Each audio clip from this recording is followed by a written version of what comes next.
idea es que hoy vamos a ver pues una parte del tema de incremento de esfuerzo, ¿cierto? Digamos que en la segunda parte, ¿sí? Al final de la clase, pues la idea pues es hacer un ejercicio, si no, pues digamos que si no alcanzamos a desarrollar todo el ejercicio, pues sencillamente continuamos la próxima clase, ¿listo? Entonces, voy a compartir pantalla, ¿sí? Hoy pues nos conectamos un poco más rápido, ¿por qué? Porque pues tenemos a las 10:30 prácticamente el laboratorio con el grupo 3 y obviamente está muy demorado movilizarse por acá en estos días. Entonces, por esa razón pues tratamos de conectarnos un poco más temprano. ¿Listo? Entonces vamos pues a arrancar, ¿cierto? Con el contenido del día de hoy. Un segundito, por favor.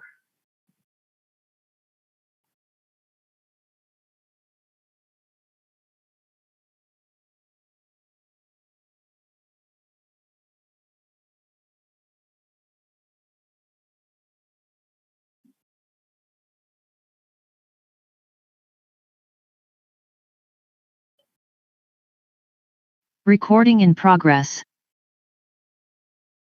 Bueno, básicamente se había quedado ayer acá, en lo que era el esfuerzo generado por una carga puntual, ¿sí?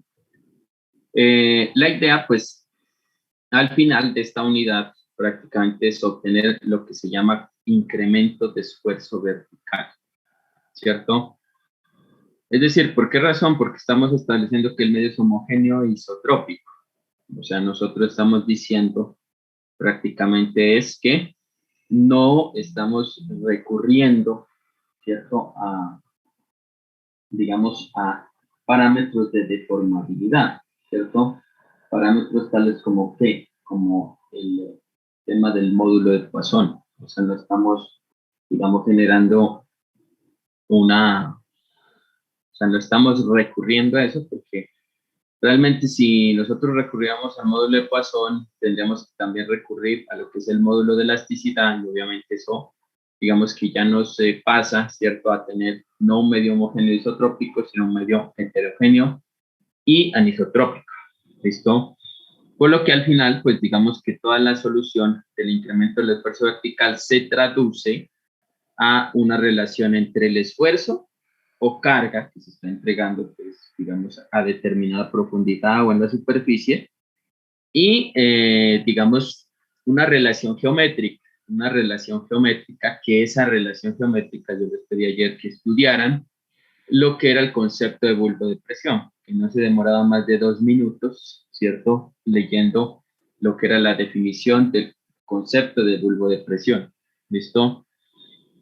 Por lo tanto, cuando yo estudio el delta sigma z en una carga puntual, va a estar en función de la carga, es decir, 3 veces la carga sobre 2pi por z3 sobre r2 más z2 a las 5 metros. ¿Listo? Básicamente, acá nosotros vamos a hablar de otro concepto que se llama,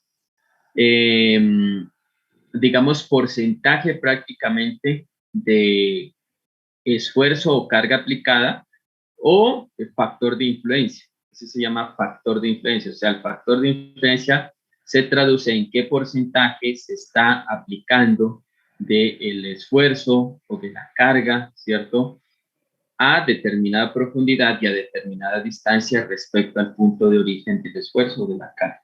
¿Listo?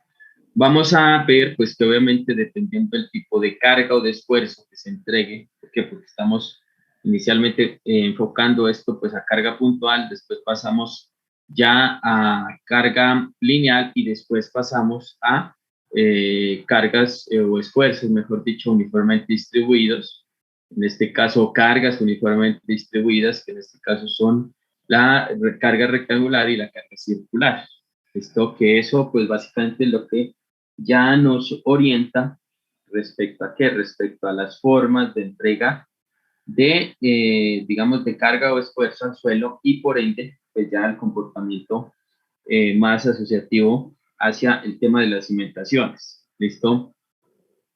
Entonces, ya básicamente, pues, esos factores de influencia pues, van a estar asociados, por ejemplo, el de carga puntual es I sub 1, el de carga circular pues va a ser I sub 2 y el de carga rectangular uniformemente distribuida va a ser I sub 3, por ejemplo. ¿Listo? Entonces, acá tenemos que R, pues, digamos en coordenadas polares, pues era x cuadrado más y cuadrado, raíz, y L pues va a ser igual a x cuadrado más y cuadrado más z cuadrado, es decir, la distancia inclinada desde el punto de origen de la carga hasta el punto de estudio, ¿cierto? Donde se va a establecer pues el incremento de esfuerzo vertical. Y esto es igual a raíz cuadrada de R2 más Z2. Que mu sub S pues era el coeficiente de Poisson o módulo de Poisson que se relacionaba básicamente con ¿qué? Con, digamos ya, la deformación horizontal versus la deformación vertical que sufre un cuerpo cuando se está entregando un esfuerzo. Y obviamente, pues que ese es un parámetro sumamente importante acá en mecánica de suelos, inclusive el otro semestre, cuando ya se vean los asentamientos elásticos, por ejemplo, es muy importante ahí tener en cuenta el módulo de Poisson o coeficiente de Poisson. Digamos que para ese módulo o coeficiente de Poisson, digamos que este se lo calcula ya con ensayos especializados, o sea, con ensayos triaxiales, por ejemplo, ¿listo? Entonces, pues obviamente eso, digamos que en la última parte de la parte práctica, pues hay un manual de instrucción de cómo calcular pues estos coeficientes de Poisson para que ustedes vean pues realmente cuál es el proceso y obviamente pues que eso sirva para el próximo semestre. Entonces, en el caso del esfuerzo vertical en Z se puede reescribir como delta sigma Z, que es P sobre Z2 por 3 sobre 2pi por 1 sobre R sobre Z al cuadrado más 1 al cuadrado elevado a la 5 medio, todo eso. Por ende, básicamente el delta sigma Z va a ser igual a la carga sobre Z2 por I sub 1. Entonces, I sub 1 pues se conoce como factor de influencia. Básicamente el factor de influencia es una traducción geométrica prácticamente, y esa traducción geométrica quiere decir que al final se nos genera un porcentaje del esfuerzo de la carga aplicada a distinta profundidad y a distinta distancia respecto al punto de origen. ¿Listo? Entonces acá se habla básicamente de qué? Que el incremento del esfuerzo vertical está asociado sencillamente a ese concepto que se llama factor de influencia. ¿Listo? Y obviamente, pues respecto a la carga, ¿no? Pues, la carga es obvio que tiene que tenerse en cuenta porque pues, la carga es lo que origina básicamente ese incremento de esfuerzo a profundidad y a distancia. ¿Listo? Entonces, básicamente el I sub 1 va a ser 3 sobre 2pi multiplicado por 1 sobre R sobre Z al cuadrado más 1 al cuadrado, todo eso elevado a las 5 medios. ¿Listo? Digamos que cuando se calcula prácticamente el incremento del esfuerzo, uno tiene varias formas de hacerlo, ¿cierto? Uno tiene una forma analítica, es decir, pues aplicar directamente la ecuación que la acabamos de ver. Uno tiene otra forma que es a partir de qué? De la tabulación, es decir, yo en este caso, por ejemplo, escojo la relación R sobre Z, pues ya sabemos que R es pues X2 más Y2 raíz cuadrada, ¿cierto? Z es profundidad. Pues cuando yo tengo esa relación radio de acción, por así decirlo, versus profundidad, entonces yo también puedo escoger o puedo, digamos, calcular lo que es el I sub 1. ¿Listo? Más o menos yo quiero que vean ustedes pues este valor que es 0.9. ¿Listo? Ese 0.9 se asocia más que todo a qué? Se asocia, por ejemplo, al espesor, digamos, de una estructura de pavimento cuando digamos, se postula, ¿cierto? Esa estructura de pavimento y se construye. ¿Listo?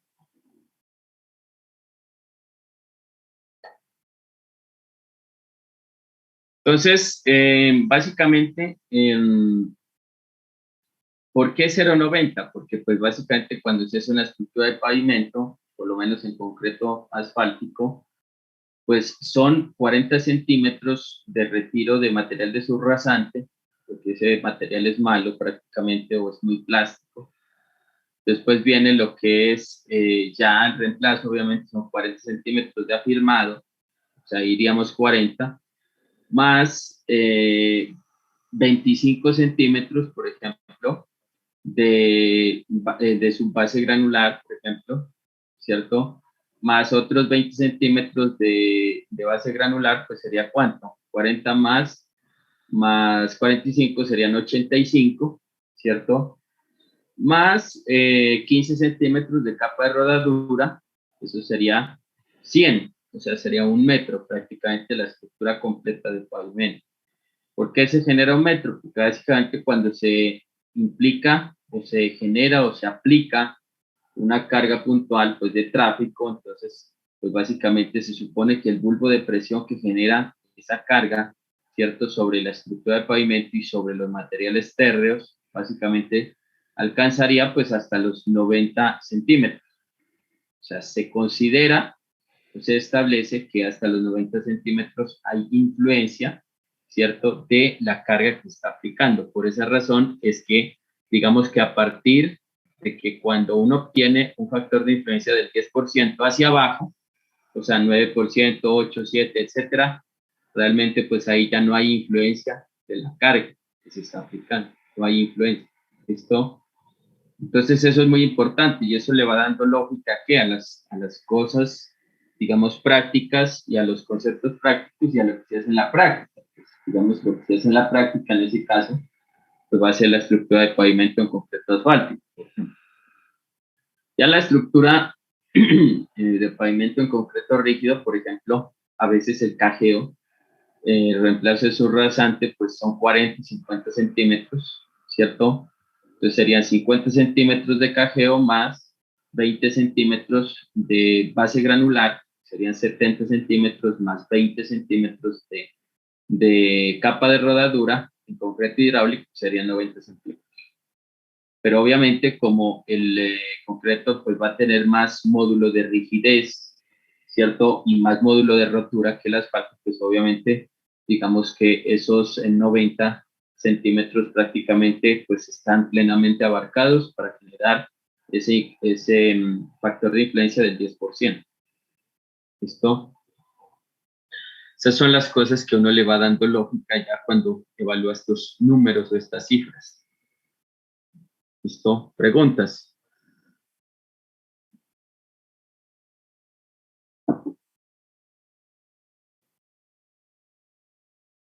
Entonces acá tenemos el esquema, básicamente tenemos el punto de origen, punto de aplicación de la carga, vamos a tener pues las dimensiones X, las dimensiones Y que son dimensiones horizontales y la dimensión Z, básicamente que va a ser la profundidad, ¿cierto? Hasta el punto de interés, entonces en el punto de interés, digamos que nosotros vamos a tener delta sigma X, delta sigma Y y delta sigma Z. Y que prácticamente del punto de origen hasta el punto de evaluación de ese esfuerzo, vamos a tener una longitud que era x cuadrado más y cuadrado más z cuadrado raíz, y vamos a tener pues ya en planta, digamos, un radio de acción que va a ser r, que en ese caso era x cuadrado más y cuadrado, ¿cierto? Raíz. Entonces, conclusión, estos problemas básicamente cuando hablamos de un medio homogéneo isotrópico se traducen ¿a qué? Se nos traducen a un tema geométrico, básicamente. ¿Listo? Ya cuando hablamos de carga lineal, por ejemplo, la carga lineal pues va a ser la carga que le va a aplicar, por ejemplo, un tren, ¿cierto? Un tren pues a la estructura, ¿cierto? A la estructura o a las capas prácticamente, ¿cierto? De sostenimiento de la vía férrea, ¿cierto? Capas de sostenimiento que pues obviamente en la parte superior tenemos pues digamos ya los rieles, ¿cierto? Después vamos a tener pues una capa de balasto, el balasto pues es un material granular muy grueso, ¿cierto? ya son materiales pues gravosos o más grandes, perdón, materiales más de tamaño más grande que la grava. Entonces eso se llama balasto, diga usted un tamaño de 3 pulgadas, por ejemplo, de diámetro. Después tenemos ya el subbalasto, que ya son, digamos, tamaños más pequeños, ¿cierto? O sea, lo que vamos a hacer es ir aumentando la relación de vacíos con la disminución de tamaño de partícula y al final, pues sencillamente se va a tener ya la estructura natural del suelo, ¿cierto? Entonces, esas son las capas, por ejemplo, en una sección transversal, pues de una vía, pues de transporte de un tren, por ejemplo, de un metro, digamos. ¿Listo? Esto también se lo puede extrapolar pues a una zapata corrida, por ejemplo. Una zapata corrida básicamente va a ser una, digamos, una superficie de apoyo en concreto reforzado, donde pues descansen pues, básicamente tres o más columnas. ¿Listo?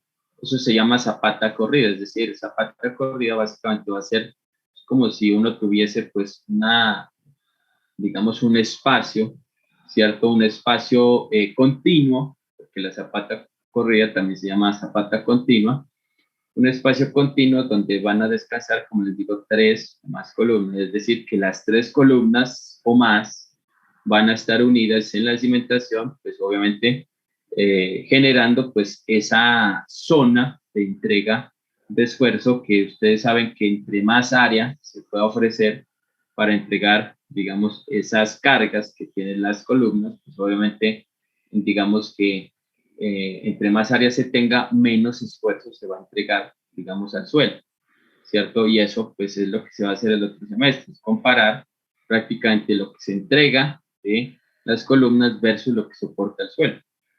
Y eso, pues, ya, eso se llama diseño por estado límite de falla. ¿Listo? Que es el diseño por capacidad de carga, capacidad portante, ¿cierto? Resistencia, pues, básicamente del suelo. Esa resistencia al corte que ofrece el suelo, ¿cierto? Cuando se genera, pues, una perturbación. ¿Listo? Entonces, cuando hablamos nosotros de una carga lineal, se tiene en cuenta que la carga lineal es de longitud infinita, la cual actúa en superficie sobre una longitud semi-infinita, ¿cierto?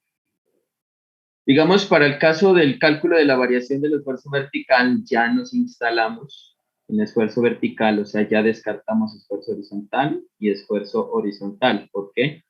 Porque básicamente nosotros vamos a considerar esto como una solución geométrica, ¿cierto? Considerando, teniendo en cuenta el medio, que en este caso el medio va a ser homogéneo e isotrópico.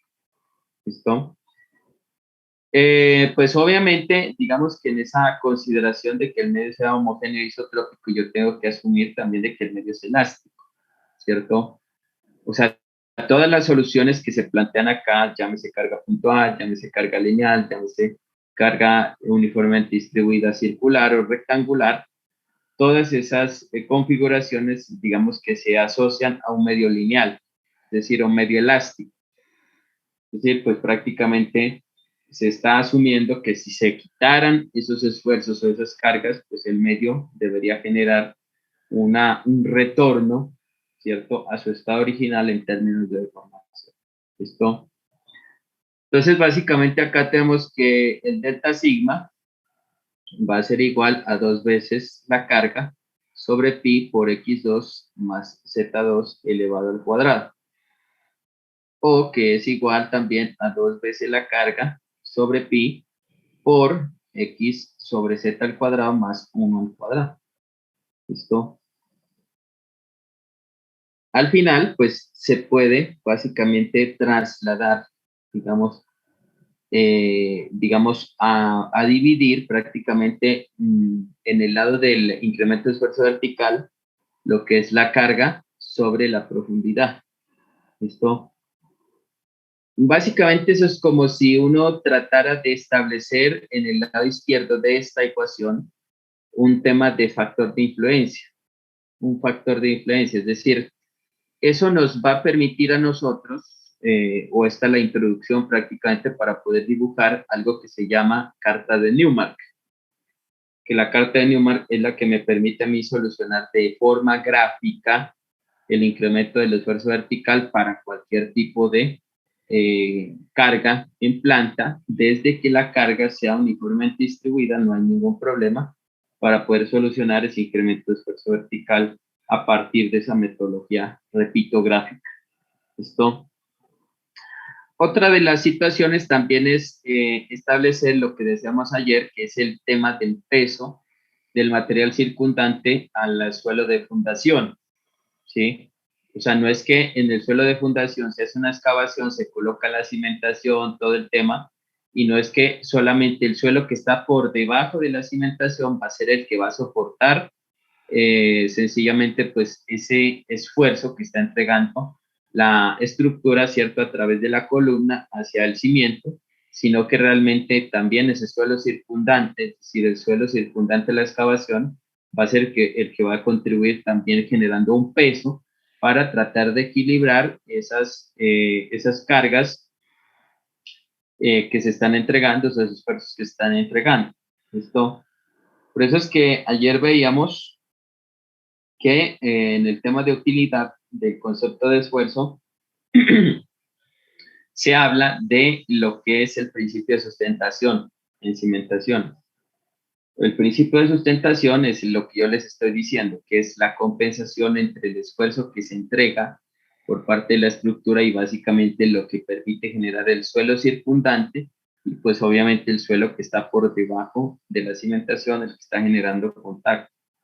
Eso es un principio que se utiliza inclusive, por ejemplo, para hacer unos cajones de cimentación, por ejemplo, que los vamos a ver el otro semestre, que eso los hacen en Ciudad de México. Entonces, ellos lo que hacen es utilizar el principio como si fuera el tema de la ley de Arquímedes, ¿cierto? O el principio de Arquímedes, que obviamente ustedes saben, digamos, de que cuando se coloca pues un objeto en un líquido, ¿cierto? Pues el volumen desplazado es igual al volumen del objeto, ¿cierto? Y obviamente que, digamos, cuando se coloca una cimentación bastante generosa, en nuestro caso, el suelo circundante también puede ser, digamos, un aplicador de un esfuerzo generoso. Por ejemplo, si la cimentación se desplanta a 20 metros de profundidad, entonces esos 20 metros que están desde ese nivel de desplante o el nivel donde se pone la cimentación hacia arriba, pues van a generar un esfuerzo total, esfuerzo efectivo, presión de poros. Y eso obviamente que va a permitir complementar ya lo que es, ¿cierto?, el tema del esfuerzo aplicado. ¿Listo? Entonces, aquí viene ya el concepto de bulbo de presión. ¿Qué es el bulbo de presión en nosotros? El bulbo de presión es la representación gráfica prácticamente de los esfuerzos o los incrementos de esfuerzo vertical respecto a la profundidad y respecto a una separación desde el punto de entrega de la carga o del esfuerzo. ¿Listo? Digamos que las líneas equipotenciales son muy parecidas, hablando conceptualmente, a las líneas equipotenciales. Son muy parecidas, sí, a los bulbos de presión, las líneas equipotenciales, sino que yo iba a decir lo último al principio.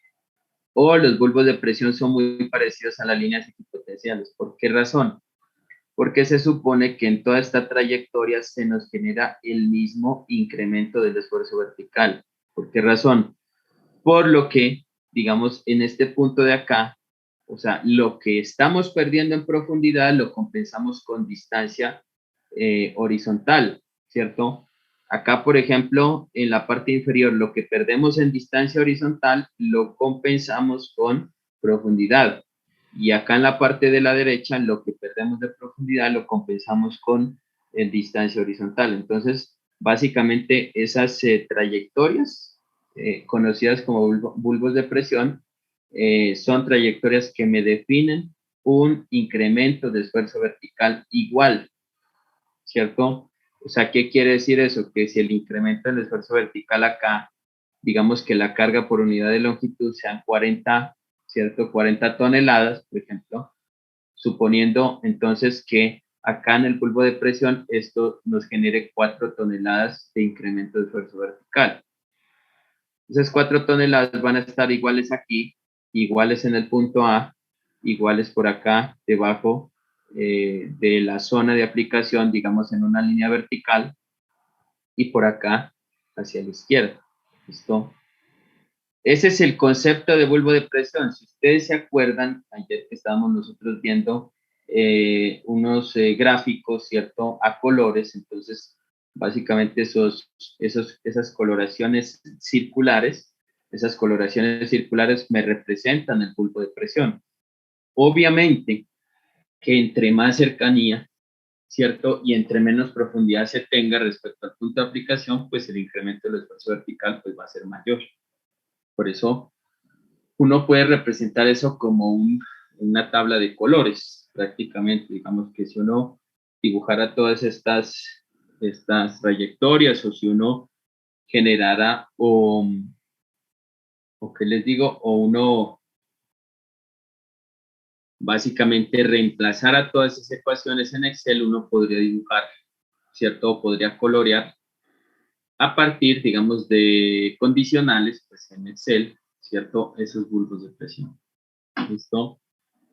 Pues en este sentido, básicamente por acá vamos a tener la relación X sobre Z. X va a ser la distancia horizontal, Z va a ser la profundidad. Entonces, si yo reemplazo esa relación X sobre Z en la ecuación para obtener el incremento del esfuerzo vertical, pues básicamente uno podría obtener realmente, digamos, ese factor de influencia. Que estos números acá que ustedes ven en digamos, en la columna que les estoy señalando, esos números son porcentajes, ¿cierto? Porcentajes. ¿Listo? Entonces, básicamente, a medida que se va aumentando la relación X sobre Z, entonces vamos a llegar hasta obtener, obviamente, una disminución ¿de qué? De esos factores de influencia, por ende, una disminución del porcentaje, ¿cierto? De aplicación de ese esfuerzo, pues, o de esa carga por unidad de longitud en la superficie respecto al material externo. ¿Listo? Eso realmente es muy útil porque esto, digamos que nos sirve a nosotros es para calcular, por ejemplo, asentamientos. Cuando se utiliza, por ejemplo, el concepto de, nosotros estamos hablando de un estado límite de falla, que es el de capacidad portante, ¿cierto? En cimentaciones hay otro estado límite que se llama estado límite de servicio. El estado límite de servicio está asociado a las deformaciones que se generan cuando se está entregando un esfuerzo, ¿cierto? Esas deformaciones, pues obviamente van a ser deformaciones elásticas, deformaciones por consolidación. Nosotros en este curso vamos a ver deformaciones por consolidación y ya el otro semestre, digamos que vamos a hacer una recordación respecto a esas deformaciones por consolidación. Por eso es que es muy importante que estemos muy pendientes de estas últimas clases. ¿Listo? Ahora, ya viene, por ejemplo, lo que es carga uniformemente distribuida. O sea, ya pasamos de cargas lineales, cargas puntuales, vamos a tener cargas uniformemente distribuidas, que son cargas circulares, por ejemplo, y van a ser cargas, digamos, rectangulares. ¿Listo? ¿Por qué se habla de cargas circulares? Se habla por dos motivos o por dos razones. Se habla de las cargas circulares. Digamos que se habla de cargas circulares porque cuando nosotros tenemos una cimentación profunda, pues la forma de la cimentación profunda o la sección transversal de la cimentación profunda, por ejemplo, de un pilote o de una pila, es circular. Entonces, básicamente, digamos, a partir de ese conocimiento de esa sección transversal, nosotros sabremos básicamente cuál es el esfuerzo que se está entregando al suelo y con este planteamiento vamos a poder determinar cuál es el incremento del esfuerzo vertical que se nos genera pues en ese suelo de fundación. ¿Listo? Entonces, básicamente nosotros vamos a tener un radio de influencia de la carga, ¿cierto? Uniformemente distribuida. Y digamos que la otra utilidad de establecer esta carga circular uniformemente distribuida, aunque nosotros el otro semestre lo que vamos a ver es cimentaciones superficiales, nosotros no vamos a ver cimentaciones profundas. Eso no está considerado, por ejemplo, en el, digamos, en el programa de la asignatura, en el programa o en el contenido programático de la asignatura. Si uno quisiera ver cimentaciones profundas, pues uno tiene que escoger una electiva que se llama cimentaciones profundas o cimentaciones especiales. ¿Listo? Entonces, la otra utilidad básicamente consta, radica en que a partir de este planteamiento de carga circular uniformemente distribuida, yo puedo generar o puedo dibujar lo que se conoce como carta de Newmark. Carta de Newmark, digamos que es una solución gráfica que a mí me permite, a partir del conteo de unos cuadrilongos que se me forman, que ya los vamos a ver ahora, yo puedo establecer básicamente cuál es el delta sigma z, ¿cierto? O cuál es el incremento del esfuerzo vertical causado por una carga circular uniformemente distribuida o causado por un área de cualquier forma, porque la carta de Newmark me admite cualquier forma. Yo, si tengo una losa de cimentación en forma de H, también la puedo poner ahí. Si tengo una losa de cimentación en forma de T, también la puedo colocar ahí. Si tengo una cimentación cuadrada, también. Cimentación rectangular también se puede. ¿Listo? Entonces, básicamente, digamos que esa condición de elasticidad nos permite solucionar también lo que es el incremento del esfuerzo vertical en esta área cargada de forma circular flexible. ¿Listo? La intensidad de la carga en el área circular de radio R, que va a ser el radio superior o el radio externo del área circular uniformemente cargada, va a ser igual a Q, ¿cierto? Esa va a ser la sobrecarga, que también se llama, pues, en términos de esfuerzos, ¿cierto? Eso se llama sobrecarga. Por ende, el área en una porción infinitesimal será Q por R, que R, pues minúscula, va a ser la distancia desde el centro de la circunferencia hasta cualquier punto externo, pues obviamente en esa área circular uniformemente cargada. Y eso se multiplica por un diferencial de radio por un diferencial de área. ¿Listo? Y básicamente el esfuerzo vertical de sigma en el punto A, causado por la carga en el área elemental, pues ahí el área se supone que es concentrada, es determinado a partir de la siguiente expresión. Mire que siempre vamos a hablar de qué, de que el esfuerzo prácticamente va a estar en función de que de la sobrecarga y en función de unas condiciones geométricas, siempre, siempre, siempre. Entonces, básicamente de sigma va a ser igual a 3 por Q por R por DR por DA sobre 2pi. Esto multiplicado por Z3 sobre R2 más Z al cuadrado elevado a las 5 medios. ¿Listo? Básicamente vamos a tener por acá, digamos, esta área circular uniformemente cargada. Vamos a tener, digamos, que este valor R mayúscula va a ser el radio mayor de esa circunferencia y que vamos a tener por acá, digamos que R minúscula va a ser pues la distancia, como les digo, desde el origen hasta el punto de estudio, ¿cierto? Esto va a generar un diferencial de radio y cuando yo evalúo pues respecto a todo el perímetro de la circunferencia, yo voy a tener pues sencillamente un diferencial de área. ¿Listo? Por acá yo voy a tener pues la profundidad, voy a tener el punto de análisis que va a ser el punto A y va a tener de sigma, que pues sencillamente ahí nos permite ya obtener el incremento del esfuerzo vertical, ¿cierto? Por debajo de esa superficie circular uniformemente cargada. ¿Listo? ¿Preguntas?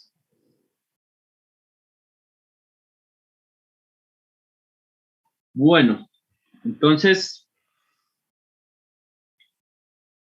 Cuando ya básicamente se integra, ¿cierto? Cuando se integra y en ese caso, ese diferencial prácticamente de esfuerzo, ¿cierto? Pues va a quedar como que el incremento del esfuerzo va a ser igual a la integral de sigma, y esto va a ser igual a la integral, ¿cierto?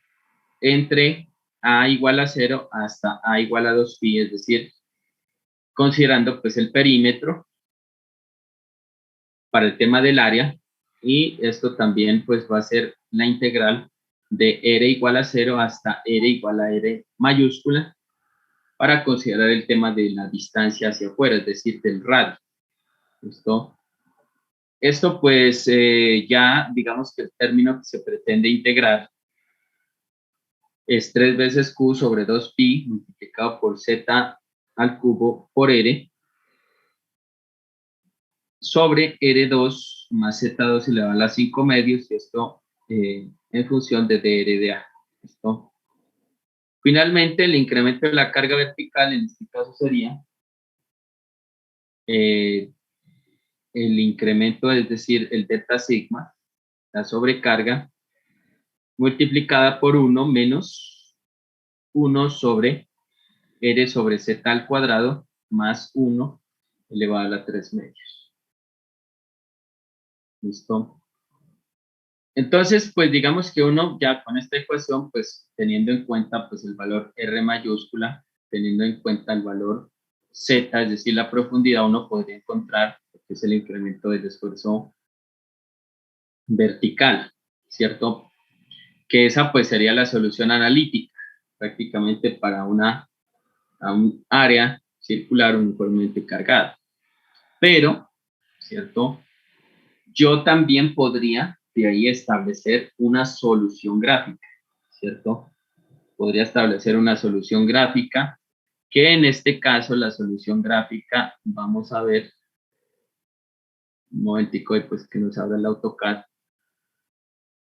La solución gráfica se trata de unos círculos concéntricos fraccionados o divididos de acuerdo a unos, digamos, a un igual espaciamiento respecto a unos cuadrantes que se establecen desde el inicio. O sea, ¿a qué me refiero yo? Si, por ejemplo, acá, yo quiero que le pongan demasiada atención a esto, ¿cierto? Bueno, ahí está abriendo esta parte. No, está abriendo. Entonces, ¿qué pasa si yo, por ejemplo, acá paso a dividir esta sobrecarga? Digamos, si paso yo, como les digo, a dividir esta sobrecarga, entonces va a quedar delta sigma, digamos que en ese caso va a ser delta sigma z, sobre la sobrecarga, y esta va a estar en función de ¿qué? De la relación R sobre Z. Relación R sobre Z. Entonces, ¿qué es lo que pasa? Cuando usted habla de R, pues es porque tiene el radio de una circunferencia, ¿sí o no? ¿Listo?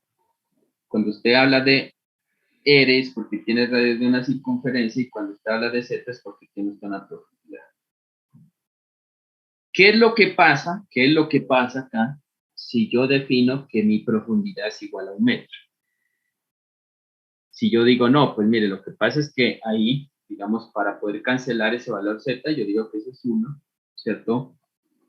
Entonces, básicamente, cuando yo despejo de acá el valor R, ¿cierto? De toda esta ecuación, entonces yo lo que puedo hacer es ir generando una variación prácticamente de el incremento del esfuerzo vertical sobre la sobrecarga, que esa variación se llama factor de influencia. O sea, el factor de influencia, digamos que el factor de influencia se define prácticamente entre 0 y 90%, ¿cierto? Es decir, el porcentaje prácticamente de la aplicación de esa sobrecarga expresada en un incremento de esfuerzo vertical. Cuando yo voy variando de 0, 0,10, 0,20, 0,30, 0,40, 0,50, 0,70, 0,80, 0,60, 0,70, 0,80, 0,90, al final yo voy a tener unos radios, ¿cierto? Esos radios son los radios de la carta Newmark, ¿cierto? O sea que la carta de Newmark, mire, es esta, ¿cierto? No le pongan atención a estos números que están aquí porque estos son los del ejercicio, sino pongámosle atención básicamente a esto, mire. Estos círculos o estas circunferencias básicamente se generan, ¿por qué? Porque yo lo que hago es que en esa ecuación de la solución de carga circular uniformemente distribuida, yo lo que hago es ir reemplazando delta sigma z sobre q, ¿cierto? Y obviamente que eso va a tomar un valor de 0.1 o 0, 0.2, así sucesivamente hasta 0.9, y obviamente que ese valor de el radio, ¿cierto? Por ejemplo, cuando esto me vale 0.9, el radio va a valer 1.908, va a valer el radio, ¿cierto? Digamos, ¿por qué hasta 0.90? Porque básicamente si ya yo me paso de 0.90, es decir, ya yo tengo un área extensa muy grande, en realidad pues ya ese valor tiende a infinito, ese valor del radio. Entonces, básicamente lo que yo hago acá en la carta de Newmark es que estos círculos que estoy definiendo acá, ¿cierto? Estos círculos yo los defino a su vez inicialmente por unos cuadrantes, digamos por 4 cuadrantes, ¿cierto? Y básicamente a su vez cada uno de esos cuadrantes yo lo divido de acuerdo a unas distancias pues iguales o simétricas. ¿Qué quiere decir eso? Que las divisiones que yo tenga en este cuadrante, digamos superior derecho, tiene que ser igual a las divisiones del cuadrante superior izquierdo, tiene que ser iguales a las divisiones del cuadrante inferior izquierdo y a las del cuadrante inferior derecho. ¿Listo? Y que al final yo estoy diciendo que como el espacio externo, es decir, después de 0,90 es infinito, yo puedo colocar un recuadro, digamos, arbitrario. ¿Por qué? Porque el infinito yo no lo conozco. ¿Listo? Entonces ahí puedo colocar un recuadro imaginario y obviamente ya, digamos que la cimentación prácticamente sea una cimentación circular o sea una cimentación cuadrada o rectangular, yo la coloco acá respecto, digamos, al punto central, es decir, que el punto que yo quiero conseguir, ¿cierto? Quiero yo averiguar para el incremento del esfuerzo vertical, es un punto, ¿cierto? Que está exactamente coincidiendo con la mitad de esos círculos concéntricos. O sea, si yo tengo un área rectangular uniformemente cargada y yo quiero saber, digamos, por ejemplo, una profundidad de 2.5 metros o una profundidad de 1 metro, quiero saber cuál es el incremento del esfuerzo vertical en ese punto central, entonces hago coincidir el punto central con el punto central de la carta de Newmark. ¿Listo? Ahora, ¿qué es lo que pasa acá con la carta de Newmark? La carta de Newmark, ella tiene una escala, mire, que va a ser, digamos, la escala de 1 metro. Entonces, ¿por qué se habla de una escala? Si yo estoy dibujando, pues básicamente unos círculos concéntricos.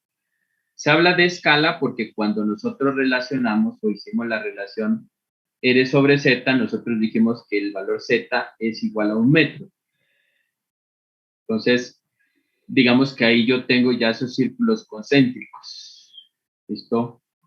Pero ¿qué es lo que sucede? Si yo, por ejemplo, quisiera estudiar, digamos, un incremento de esfuerzo vertical a una profundidad que sea diferente a 1 metro, entonces yo tengo que escalar prácticamente esa profundidad, ¿cierto? Respecto, pues, obviamente, a las dimensiones del objeto. ¿Qué quiere decir esto?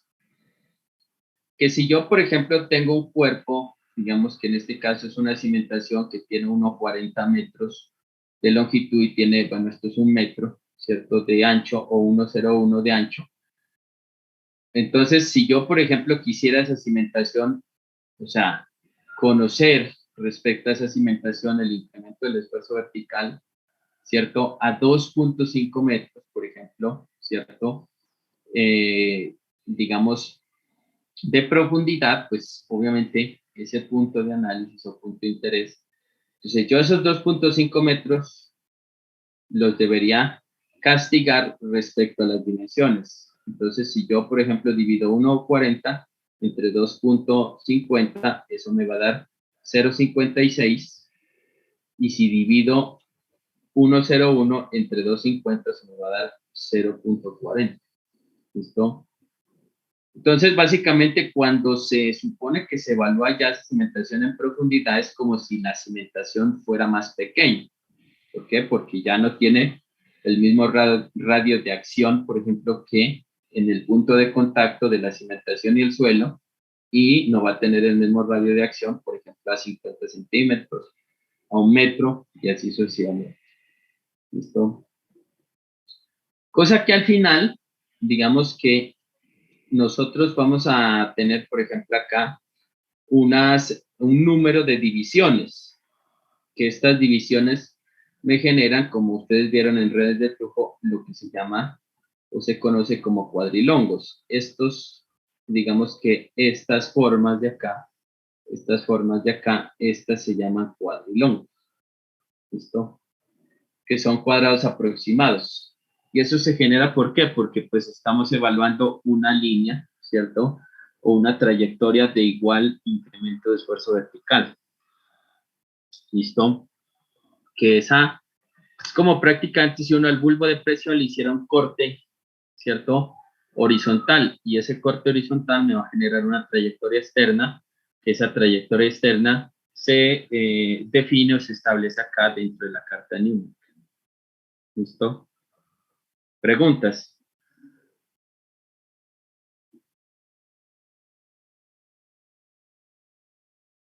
Bueno,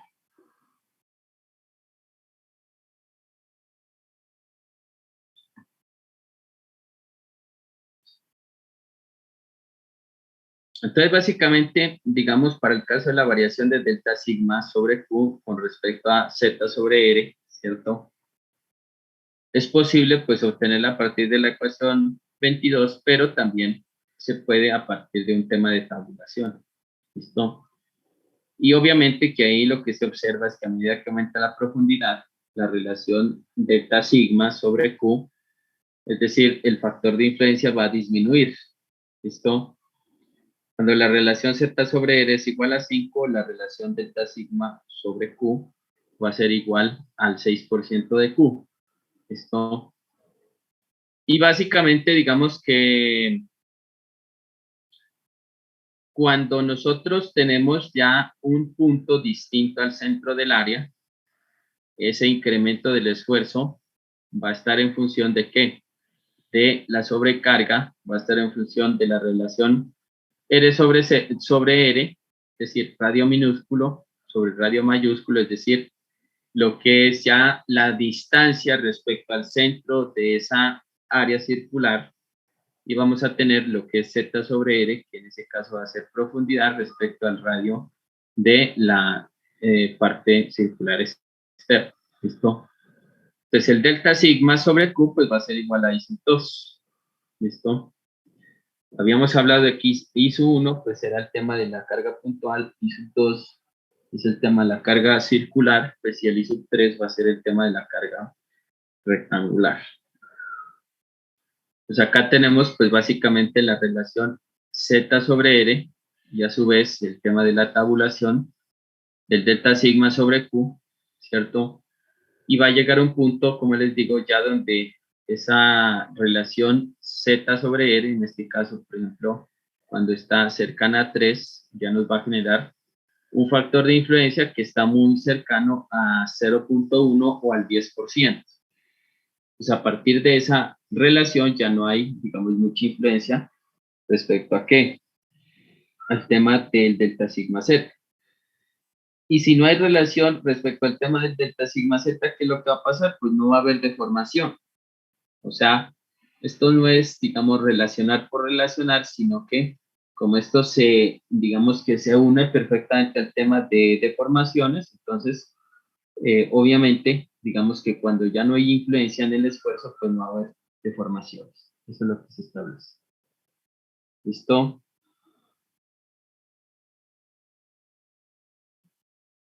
Entonces acá tenemos ya pues la tabla, tenemos lo que es la relación Z sobre R y la relación R minúscula sobre R mayúscula.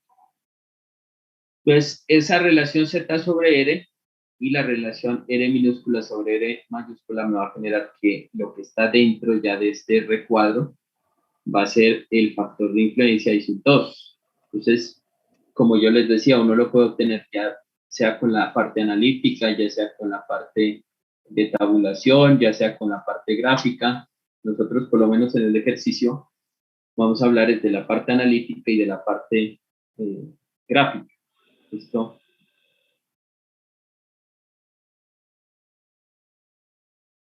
Y ya, digamos que dentro de estos incrementos, hablamos pues finalmente ya de la carga rectangular uniformemente distribuida.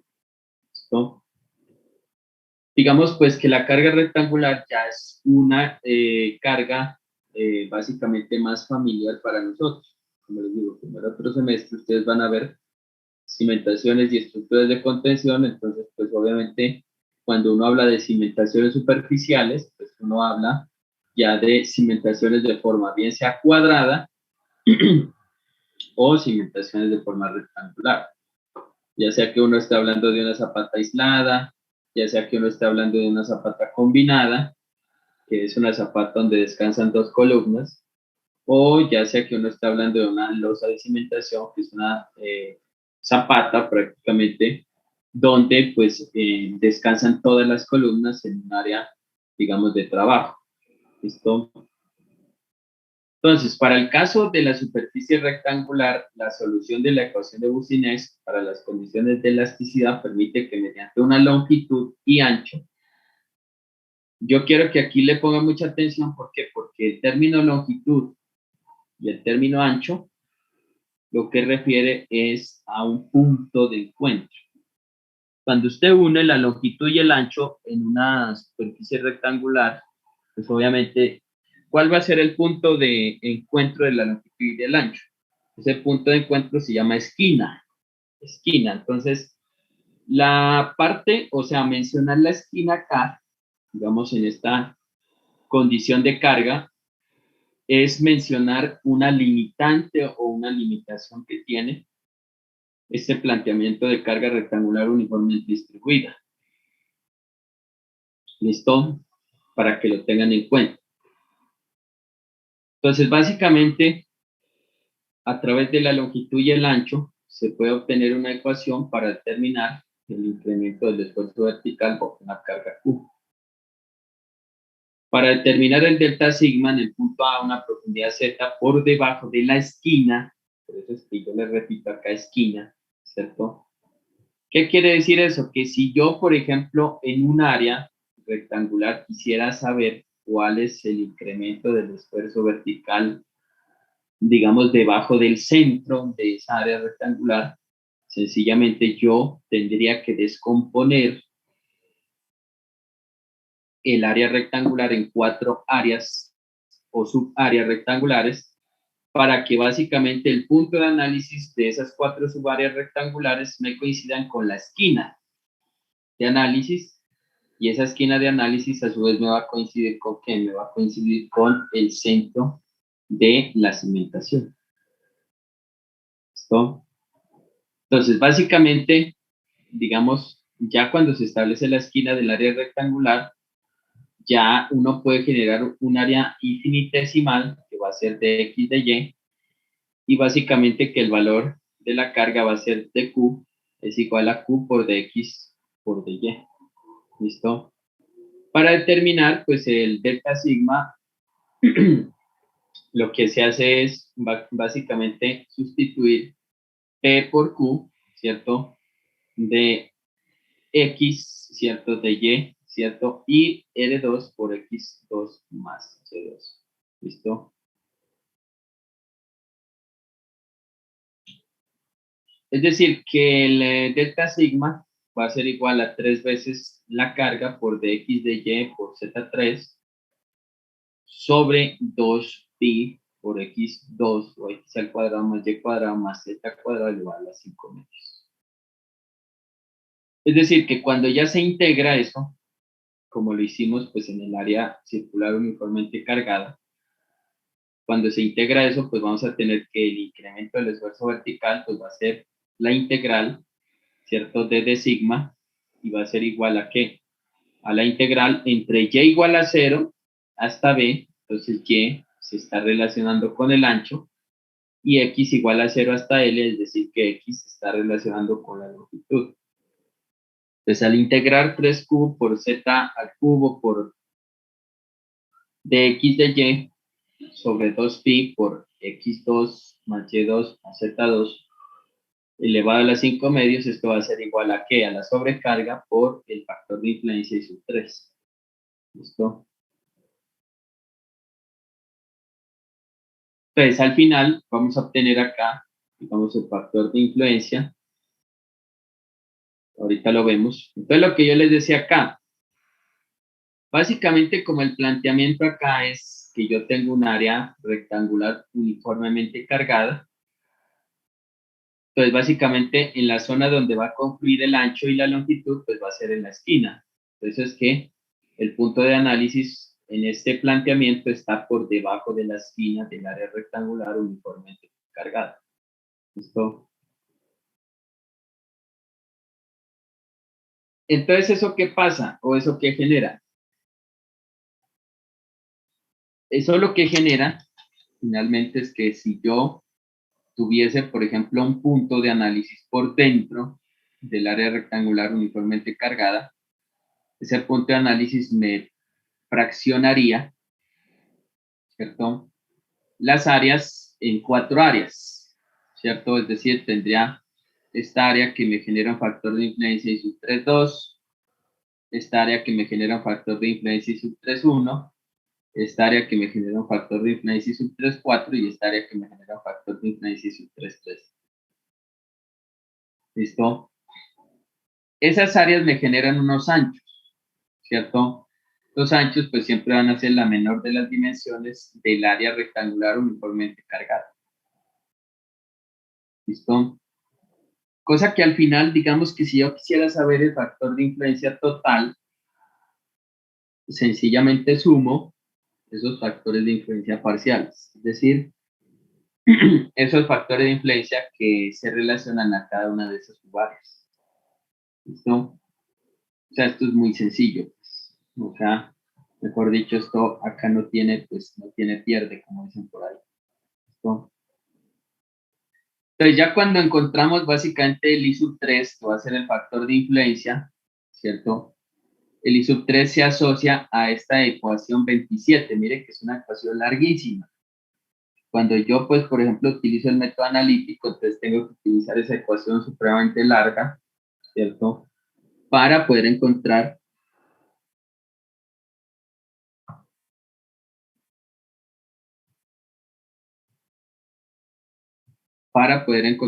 digamos, lo que es el tema de el factor de influencia. ¿Listo? Básicamente, digamos que yo tengo dos condiciones, a eso era a lo que me refería, ¿cierto? Lo que pasa es que me salió un letrero ahí, ¿cierto? Entonces, ¿qué es lo que pasa? Nosotros tenemos que concentrarnos en esta última parte de la ecuación. ¿Listo?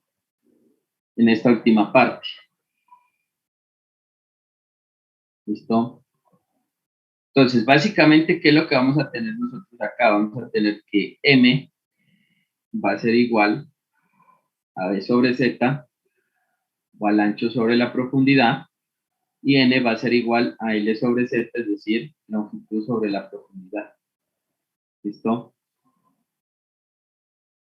Entonces, ¿qué es lo que va a pasar acá? Básicamente, lo que va a pasar acá es que en este último término, porque esto se distribuye en términos, yo tengo un término 1, por ejemplo, que va a ser 1 sobre 4pi, va a tener un término 2, que es, digamos, esta parte separada por la multiplicación, va a tener un término 3, que es esta parte, ¿cierto?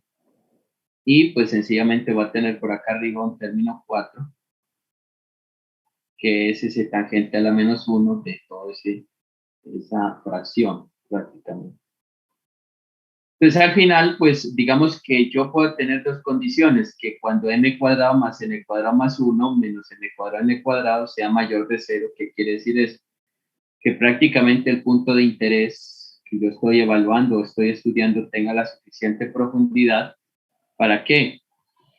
Para que obviamente no se me solapen acá, digamos, estas expresiones.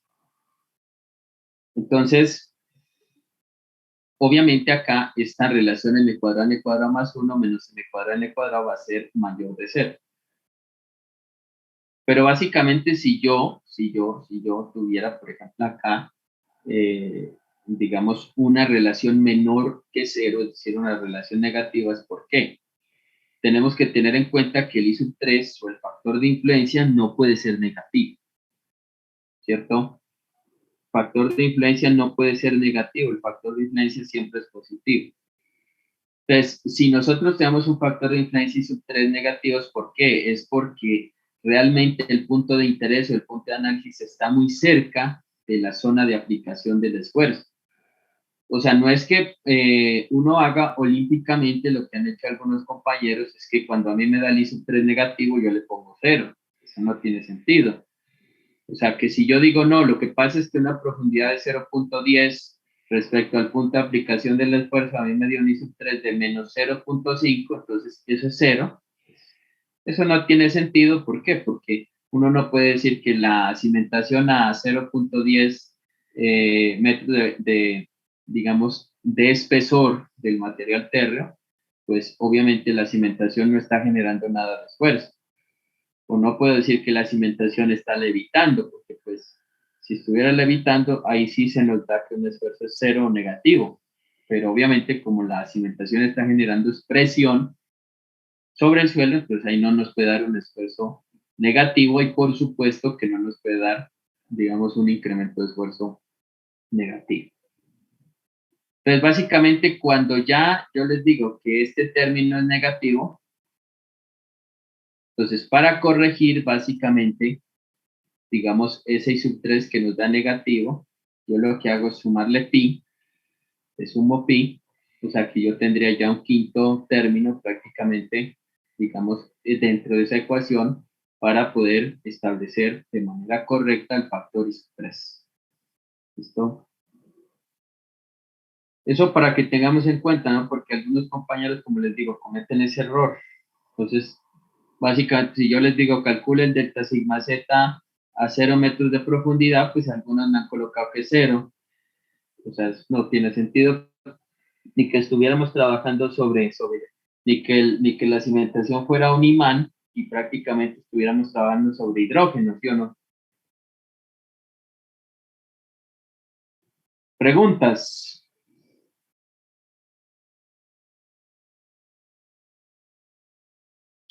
Pues básicamente hay otra forma de trabajo acá, que es a partir de un abaco, que se llama el abaco de Fadum. Entonces en el abaco tenemos que en X tenemos M', ¿cierto? Que ya sabemos que es la relación B sobre Z. Cada una de estas curvas va a ser N, y va a ser L sobre Z, y L sobre Z pues va a estar entre 0.1 y 2, porque ya más allá de 2, digamos que ya hay prácticamente esa indeterminación en la ecuación.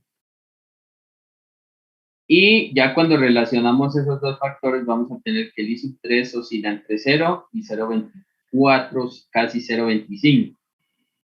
¿Por qué el I sub 3 oscila entre 0 y 0.25? Porque este planteamiento surge de que yo el área rectangular, prácticamente uniformemente cargada, yo la parto en 4 segmentos, ¿cierto? O en 4 frentes o en 4 zonas de trabajo.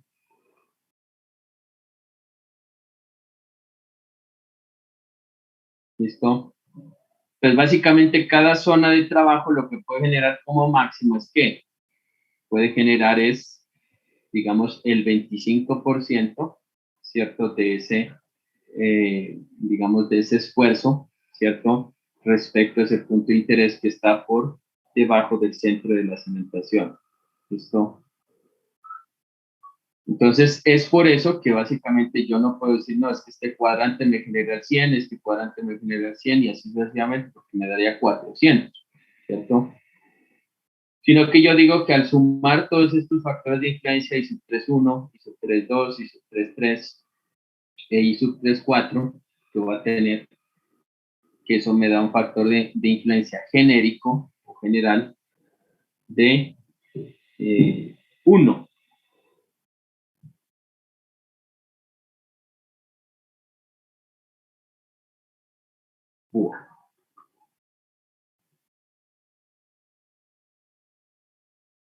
Entonces, básicamente lo que yo les decía, mire, ya lo hemos dicho 3 veces. Cuando se divide prácticamente el área rectangular uniformemente cargada, a partir de un punto de interés que está dentro de esa área rectangular uniformemente cargada, que puede estar a cualquier profundidad, ¿cierto? Lo que estamos evaluando es la configuración en planta. Entonces, vamos a tener 4 subáreas y cada una de esas subáreas me va a generar un factor de influencia que va a ser I sub 3.1, I sub 3.2, I sub 3.3 e I sub 3.4. ¿No? Eso es lo que pasaría en ese sentido.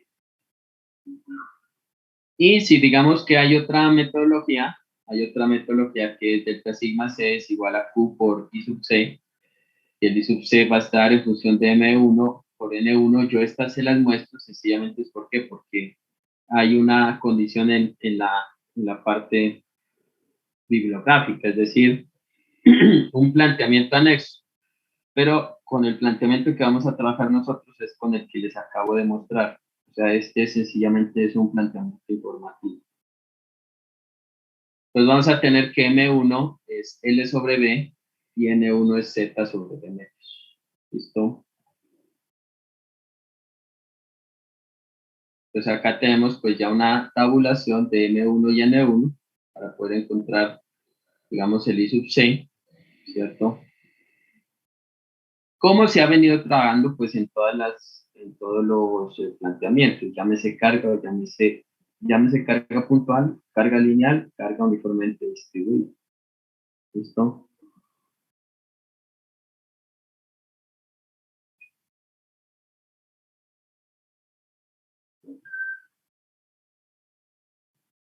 Digamos, este es el planteamiento, básicamente. Vamos a ver nosotros por acá el ejemplo.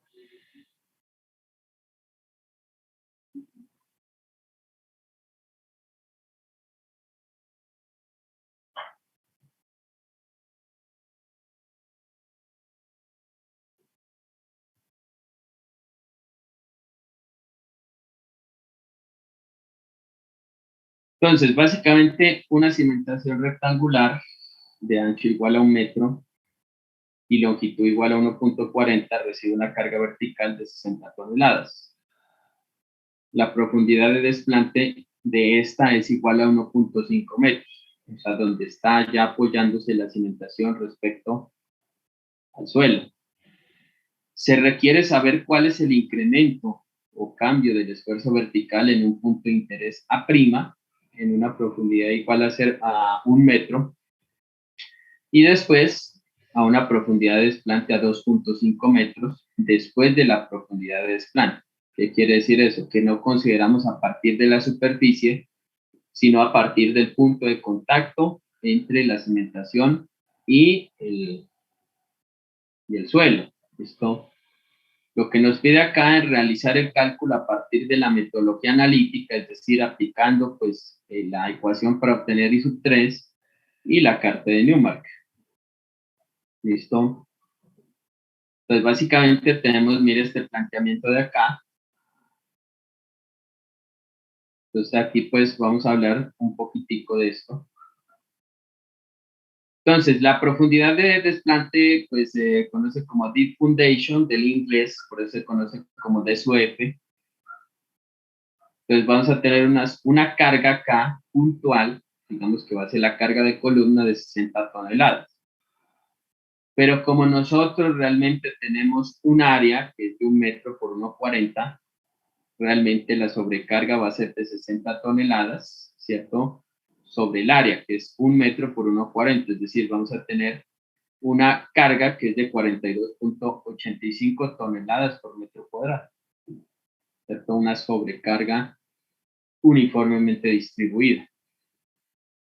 Ahora, que el punto de interés acá para nosotros va a ser el centro de la cimentación, va a ser el punto denominado A'. Por lo que, como está en el centro de la cimentación, yo voy a dividir prácticamente esa área en planta, ¿cierto? En 4 segmentos, en 4 cuadrantes iguales. Y cada uno de esos cuadrantes a mí me va a dar ¿qué? Me va a dar un factor de influencia que es I sub 3,1, I sub 3,2, I sub 3,3 e I sub 3,4. Por lo que cuando yo calculo uno de los factores de influencia, pues sencillamente los otros van a ser iguales porque tenemos áreas iguales, ¿cierto? Y obviamente que cuando ya se establecen esos cuadrantes, es decir, tenemos un ancho P igual a 0.5 metros y una longitud de 0.7, es decir, el ancho y la longitud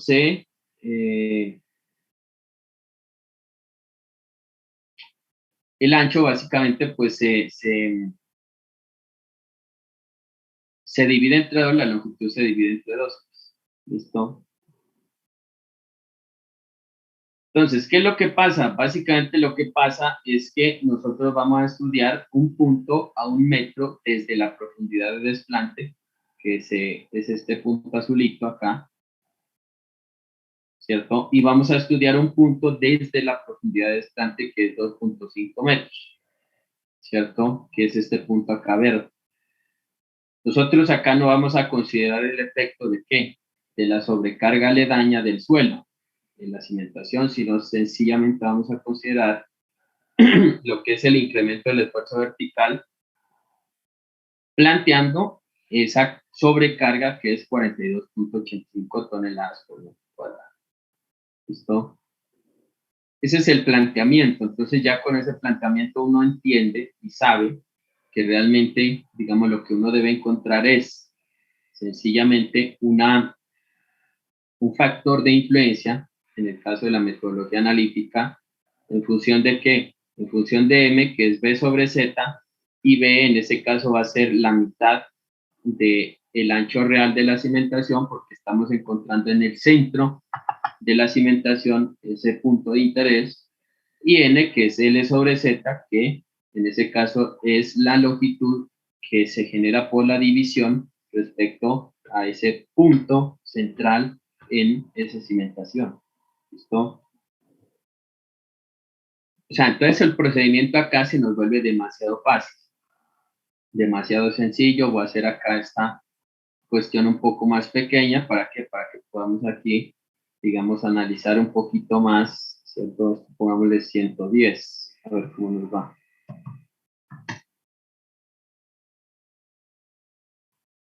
Ahí tenemos pues ya.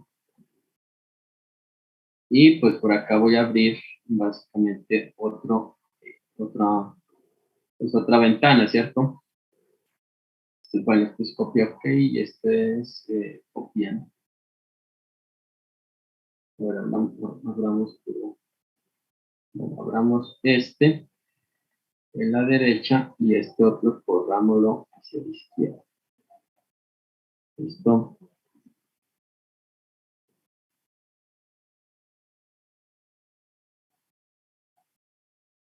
Pues básicamente aplicando la metodología analítica, tenemos pues que hay que calcular los valores M y N para aplicar esa metodología para una profundidad de 1 metro y 2.5. O sea, nosotros vamos a calcular de 1 para 1 metro y para 2.5 metros. ¿Listo? Básicamente el valor N, pues a una profundidad Z igual a 1 metro va a ser P sobre Z, que como yo les decía en ese caso, como estamos calculando factor de influencia para un cuadrante, entonces, pues sencillamente ese trabajo se ejerce respecto a la mitad del ancho y a la mitad de la longitud que corresponden al cuadrante. Es decir, en ese caso el ancho va a ser igual a 0.5 metros, profundidad 1 metro, es decir, 0.5 sobre 1, 0.5. Y a una profundidad de 2.5 va a ser B sobre Z, es decir, 0.5 sobre 2.5, eso nos va a dar 0.2, el M, ¿listo? Y el N, pues va a ser, para una profundidad de 1 metro, va a ser 0.7 sobre 1 metro, 0.7. Para una profundidad, pues, de 2.5 metros, va a ser L sobre Z, que es 0.7 sobre 2.5 metros. Y eso nos da 0.28. ¿Listo? Entonces ahí ya tenemos M y N. ¿Listo?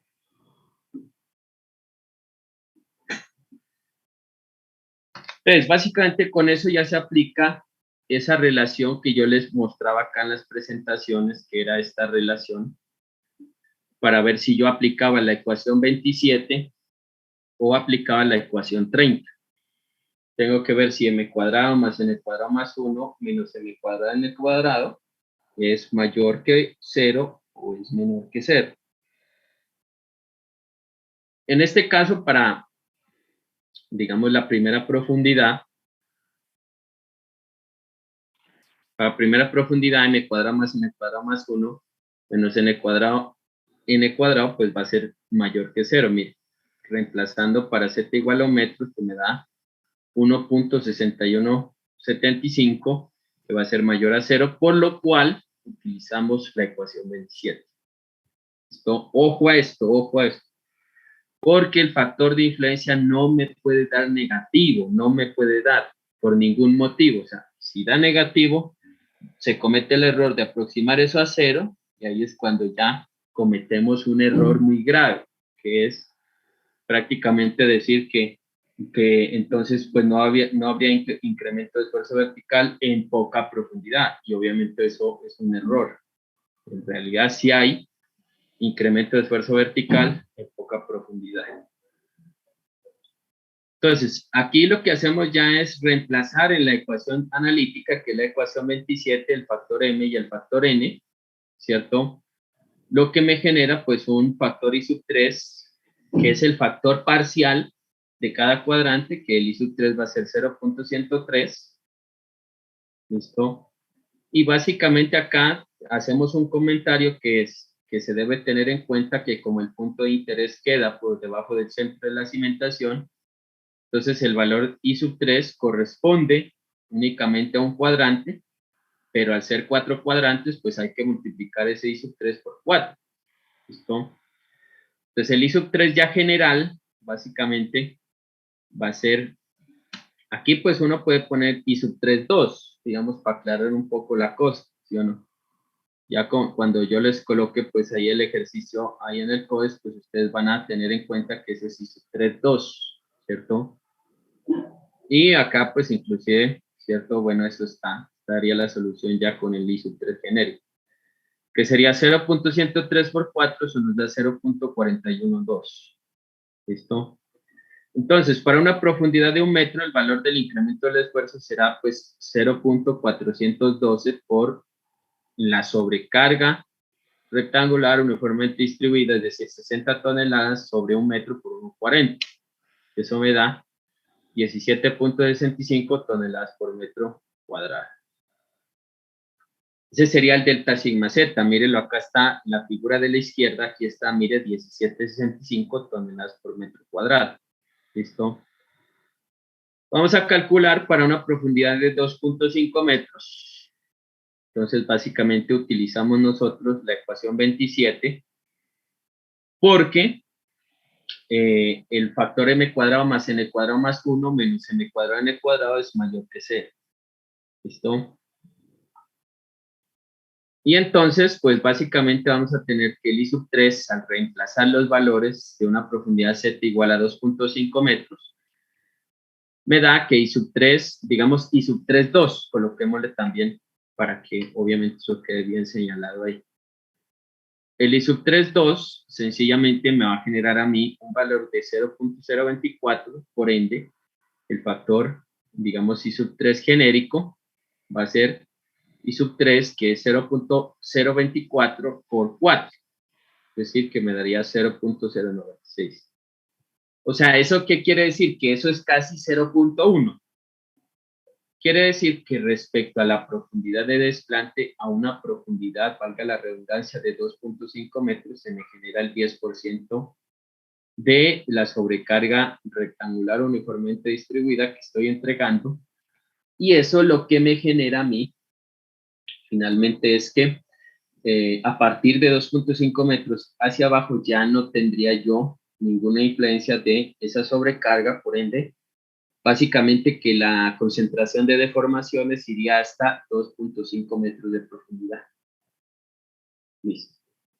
El otro semestre ustedes van a ver lo que se llama el perfil de asentamiento, y el perfil de asentamiento está, digamos, ligado prácticamente a ¿qué? A el cambio o la variación del incremento del esfuerzo vertical. ¿Listo?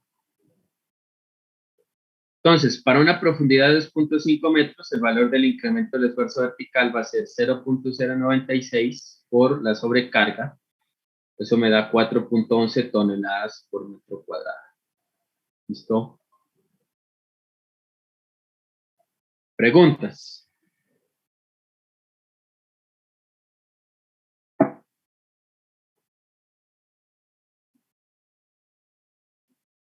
Vamos a terminar acá ya el ejercicio. Digamos, pues, si no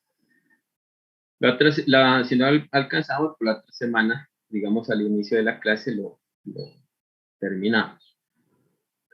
Método gráfico de Newmark. Entonces, en este caso se trata de establecer gráficamente la relación que yo les mostré, que yo les decía que la solución de la carga circular uniformemente distribuida, cuando yo relaciono delta sigma z sobre Q, es decir, y esa la hago variar entre 0 y 0,90, a mí me va a dar un radio considerando una profundidad de 1 metro, es decir, un factor de escala de 1 metro, que fue lo que vimos en esa parte, digamos, en el AutoCAD. Esto nos va a generar unos radios concéntricos, y esos radios concéntricos yo los divido en cuadrantes, y obviamente los subdivido para generar unos cuadrilongos, y establezco un factor exterior, ¿cierto? Es decir, un límite superior. Eso me faltó decirles, es por ejemplo acá, que básicamente en todos estos 4 cuadrantes, el número total de cuadrilongos son 120 cuadrilongos, ¿cierto? O sea, acá tenemos en este cuadrante superior derecho, tenemos básicamente 30 cuadrilongos, en este superior izquierdo 30, en este inferior izquierdo 30 y en el inferior derecho 30. ¿Listo? Y eso me genera otro factor que se llama un número de influencia. El número de influencia pues va a ser 1 sobre el número total de cuadros o cuadrilongos, que va a ser 1 sobre 120, ¿cierto? Eso me va a dar 0.083. ¿Listo?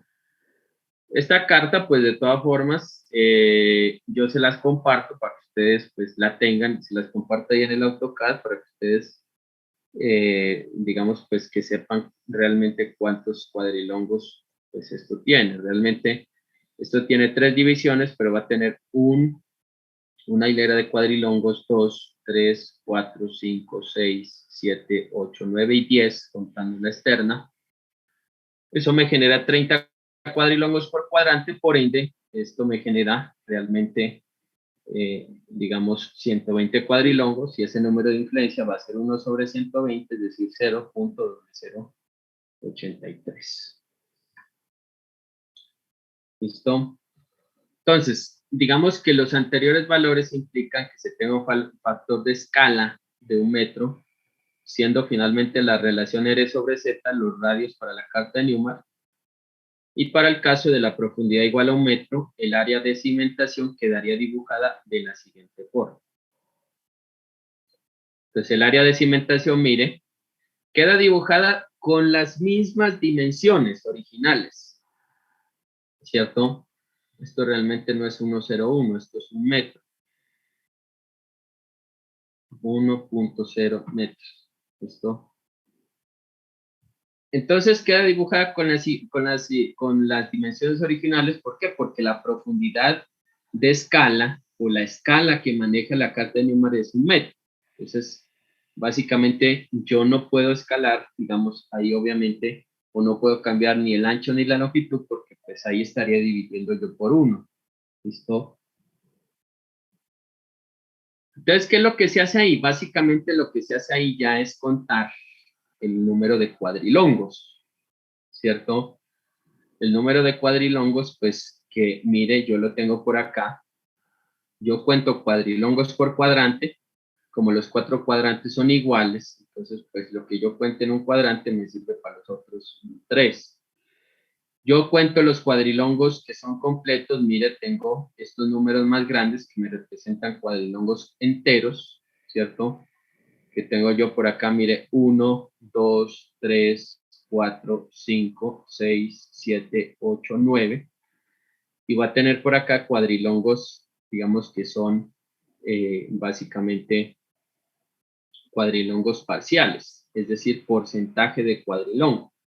Por ejemplo, digamos que este porcentaje de este cuadrilongo sea 0.95, ¿cierto? ¿Cómo se calcula este porcentaje? Es muy sencillo. Usted lo que hace es establecer toda la trayectoria del cuadrilongo y después la trayectoria del cuadrilongo, pero teniendo en cuenta el límite que me impone la carga rectangular uniformemente distribuida. Es decir, yo necesito calcular esta área, ¿cierto? Quitándole pues el pedacito de acá, que es el que me está generando esa área rectangular uniformemente cargada. ¿Listo? Entonces, básicamente, pues ahí lo que yo tengo es, digamos, 0.95 cuadrilongos. Acá en este otro cuadrilongo va a ser 0.9. Acá esto va a ser 0.6. Acá va a ser 0.45 y finalmente yo voy a tener 0.1 cuadrilongos. Si yo sumo todo eso, tendría 9 cuadrilongos completos, más 0.95, más 0.90, más 0.6, más 0.45, más 0.1, y eso me da 12 cuadrilongos, ¿cierto? 12 cuadrilongos. Como yo tengo 4 cuadrantes, pues serían 48 cuadrilongos que me coge esta área de 1 metro de ancho por 1,40 metros de longitud. Y este número de cuadrilongos ya yo lo cuento, ¿para qué? Para al final establecer delta sigma z con una fórmula que lo vamos a dar. Preguntas.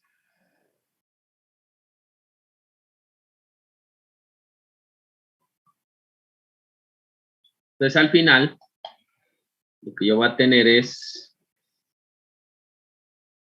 que el delta sigma z va a ser igual a B sub i por n mayúscula, que va a ser el número de cuadrilongos por la sobrecarga. B sub i va a ser el valor de influencia de la carta de Newmark, que en este caso es 0.0083 resultante de la división entre 1 y el número total de cuadrilongos hasta el límite superior. N es el número de cuadrilongos que se cuentan respecto al área sombreada, ¿cierto? Y Q pues va a ser la sobrecarga. ¿Listo? Entonces, básicamente, digamos que ya haciendo más aproximación, en el área de ancho igual a 1 metro y longitud, ¿cierto? Igual a 1,40 y z igual a 1 metro, el número total de cuadrilongos es 11,47. Yo dije que eran 12, pero digamos que ahí obviamente hay que hacer ese procedimiento ya más refinado, que es establecer esa relación de áreas para definir esos porcentajes reales. Entonces, el área, pues, digamos, cada cuadrante, el número de cuadrilongos es 11,47. Y pues básicamente como son 4 cuadrantes, básicamente digamos que el número de cuadrilongos totales va a ser 45,88, o sea, 11,47 por 4. Por lo tanto, el valor delta sigma z va a ser igual al factor de influencia por el número de cuadrilongos por la sobrecarga. Y eso me da 16,32 toneladas por metro cuadrado. Y al final, si yo comparo, mire, el factor numérico con el factor gráfico, entonces yo tengo que la diferencia entre el factor básicamente gráfico y el factor analítico es de 7,5%. ¿Listo? Entonces, ¿por qué 7.5%? Porque yo tengo apenas 30 divisiones por cuadrante, o 30 cuadrilongos. Yo podría bajar prácticamente ese porcentaje si yo tuviera más divisiones. O sea, si tuviera, por ejemplo, 60 divisiones por cuadrante. Entonces, yo podría tener también esa condición. ¿Listo?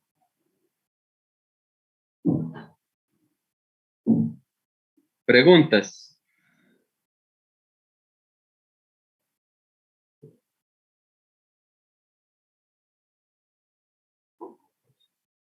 Bueno, ya la otra parte la retomamos la próxima semana, ¿cierto? Vamos a hacer un pequeño resumen y retomamos esta partecita por los primeros 10 minutos de la próxima clase. Pero este es el ejemplo. En esencia, ¿qué es lo que toca hacer acá? Es escalar, básicamente, por la profundidad, que ya es diferente de 1, es decir, 1 sobre 2.5 para el ancho, 1.4 sobre 2.5 para la longitud, y lo que se hace lo mismo, contar el número de cuadrilongos para esas dimensiones, que es ancho igual a 0.40, longitud es igual a 0.56. Y obviamente con eso se obtiene el delta sigma z, y con eso se obtiene finalmente la diferencia respecto a la metodología analítica. ¿Listo?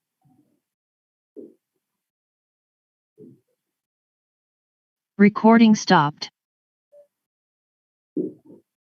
Entonces, pues ahí se va avanzando. La próxima semana, ¿qué es lo que vamos a hacer? La próxima semana lo que vamos a hacer es jueves, es observar, ¿cierto? Lo que es las ecuaciones de resistencia al corte, ¿cierto? Que en ese caso es una ecuación para poder determinar los componentes, ¿cierto? De resistencia del suelo, que se llaman cohesión y se llaman fricción. ¿Listo? Acuérdese pues que la actividad evaluativa es mañana, ¿sí? Por ahí algunas personas pues estaban pensando que porque hay laboratorio del grupo 1 y grupo 2, pues que no hay actividad evaluativa. Pues tenemos 14 horas para evaluar, pues mejor dicho, ¿qué más quiere uno, sí o no? Si normalmente un examen se hace en 2 horas, acá tenemos 7 veces más tiempo, ¿cierto? Que un examen, y aún así hay personas que envían después de las 12 de la noche, argumentando acá que se les va la luz, y pues en mil excusas que siempre se generan, ¿no? Que a la hora de la verdad son excusas, porque si uno fuera organizado, en 2 horas prácticamente hace el examen. Digamos que si uno tiene el laboratorio de 8 a 10 de la mañana, lo puede hacer de 10 a 2 el examen, o si uno tiene de 10 a 12, uno lo puede hacer de 12 a 2 o de 2 a 4, y a las 4 de la tarde el examen, sino que siempre pues esperamos, yo no sé, digamos, esperamos, como quien dice, nos gusta la adrenalina, por ahí dice un man que sale por ahí en YouTube. Entonces, y enviamos eso a las 8:30 de la noche, a las 9, a las 10. Entonces, pues seamos más organizados con el tiempo, porque obviamente 14 horas es demasiado tiempo para hacer una actividad evaluativa, que a veces, cuando uno pide argumentar los conceptos, ni siquiera se dan el tiempo de consultar bibliografía, que es lo mínimo. Si uno tiene internet, así sea que uno tenga un internet pues de 1 giga, ¿cierto? En una SIM card, pues obviamente a uno no se le consume más de 1 mega, ¿cierto? Por cada consulta. Entonces tendría uno prácticamente 1000 oportunidades para consultar y obviamente para argumentar bien las cosas, pero ni aún así generamos pues unas observaciones adecuadas, sino que prácticamente nos quedamos con lo que se dice en la clase, y obviamente digamos que esa no es la idea, porque parte de la responsabilidad que tiene el estudiante, así como el estudiante tiene derechos, pues tiene deberes, y el deber del estudiante es responder de la mejor manera en las asignaturas. ¿Listo? Esa es una observación, ¿cierto? ¿Para qué? Para que mejoremos en esta actividad evaluativa, mejoremos, porque los resultados de la primera actividad evaluativa fueron regulares, o sea, casi que el promedio fue básicamente de 3, o sea, 3 es una nota regular. Yo este promedio aspiro que al menos sea de 4 o 4.2, el promedio general del grupo, porque se le ha invertido pues mucho tiempo a la explicación. ¿Listo? Esa observacióncita se las dejo y nos vemos ahora a las 10:30 con los estudiantes del grupo 3 del laboratorio. Muchas gracias. Feliz fin de semana y ya les estoy adjuntando mañana a las 8, es decir, antes de empezar los laboratorios, se les envía información, se sube al COES, ¿listo? Y se avisa por WhatsApp. Gracias, feliz día, hasta luego. Profe, buenos días. Sí. ¿Cómo está? Qué pena molestarlo. Profe, quería solicitarle muy amablemente si existe la posibilidad de que por favor nos regale un poquito más de tiempo para la entrega de los laboratorios. Un poquito más de tiempo, pero han sido 15 días. O sea, 15 días es hartísimo tiempo. Son 15 días y son 4 estudiantes. O son a lo sumo 2. Entonces, no, los laboratorios se deja hasta el miércoles, ¿listo? Porque de ahí tenemos que entregar los laboratorios de compresión confinada, con permeabilidad y después resistencia al corte con consolidación. O sea, entonces no existe esa posibilidad ya que hay 4 personas haciendo el trabajo, ¿listo? Entonces, en esa partecita no se puede generar más tiempo porque es decir, realmente uno podría ser una sola persona hacia un laboratorio si nos repartiéramos el trabajo. Y hacer un laboratorio en 15 días es demasiado tiempo. Ahí sí, mejor dicho, lo siento, pero no es posible. ¿Listo? Bueno, profe, muchas gracias. Bueno, que estén bien, feliz día. Hasta luego. Hasta luego, profe, que esté muy bien. Hasta luego, gracias. Hasta luego, profe.